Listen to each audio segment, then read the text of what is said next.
Digital নিরাপত্তা শুধু আইন প্রয়োগকারী সংস্থার দায়িত্ব নয়, এটি নাগরিকদের সচেতনতা, শিক্ষা প্রতিষ্ঠান, পরিবার এবং সমাজের সম্মিলিত প্রচেষ্টার ফল। সাইবার সাপোর্ট সেন্টারের মাধ্যমে শুধু অপরাধ তদন্তই সহজ হবে না, বরং মানুষ আরও আস্থার সঙ্গে পুলিশের কাছে এগিয়ে আসতে পারবেন।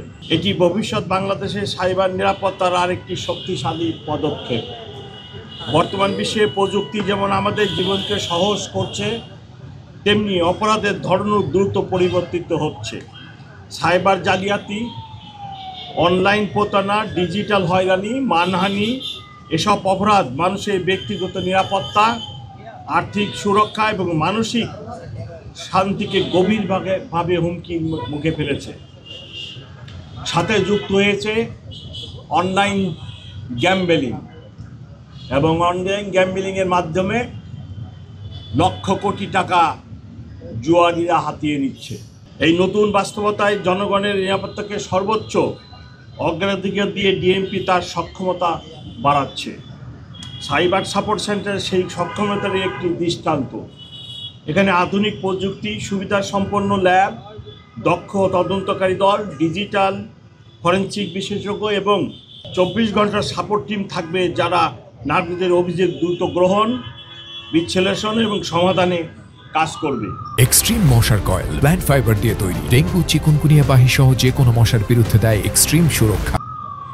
আমাদের লক্ষ্য স্পষ্ট, প্রযুক্তি নির্ভর, সময় উপযোগী ও প্রমাণ ভিত্তিক পুলিশি সেবা নিশ্চিত করা। এক্ষেত্রে সাইবার সাপোর্ট সেন্টার একটি ফেসবুক পেজ মাত্র। Cyber support centre DB, DMP এবং ইমেল সাইবার সাপোর্ট db@police.gov.bd মাধ্যমে সরাসরি অনলাইনে সাইবার অপরাধের জন্য অভিযোগ দিতে পারবেন। আমি দৃঢ়ভাবে বিশ্বাস করি, এই সাইবার সাপোর্ট সেন্টারের মাধ্যমে শুধু অপরাধ তদন্তই সহজ হবে না, বরং মানুষ আরও আস্থার সঙ্গে পুলিশের কাছে এগিয়ে আসতে পারবেন। সামাজিক মাধ্যম, অনলাইন জগতে যারা হয়রানি বা প্রতারণার শিকার হন, বিশেষ করে নারী ও কিশোরীরা, তাদের নিরাপত্তা নিশ্চিত করাই আমাদের অন্যতম দায়িত্ব। সম্মানিত উপস্থিতিবৃন্দ, ডিজিটাল নিরাপত্তা শুধু আইন প্রয়োগকারী সংস্থার দায়িত্ব নয়, এটি নাগরিকদের সচেতনতা, শিক্ষা প্রতিষ্ঠান, পরিবার এবং সমাজের সম্মিলিত প্রচেষ্টার ফল। তাই আমি সবাইকে অনুরোধ করব, ডিজিটাল প্ল্যাটফর্ম ব্যবহারে সতর্ক থাকুন। সন্দেহজনক কার্যকলাপ দেখলে আমাদের জানান। আসুন আমরা একসঙ্গে প্রতিশ্রুতি দিই নিরাপদ শহর, নিরাপদ সাইবার স্পেস এবং নিরাপদ বাংলাদেশ গড়ে তোলার। আমি সাইবার সাপোর্ট সেন্টার ডিবি ডিএমপির শুভ উদ্বোধন ঘোষণা করছি।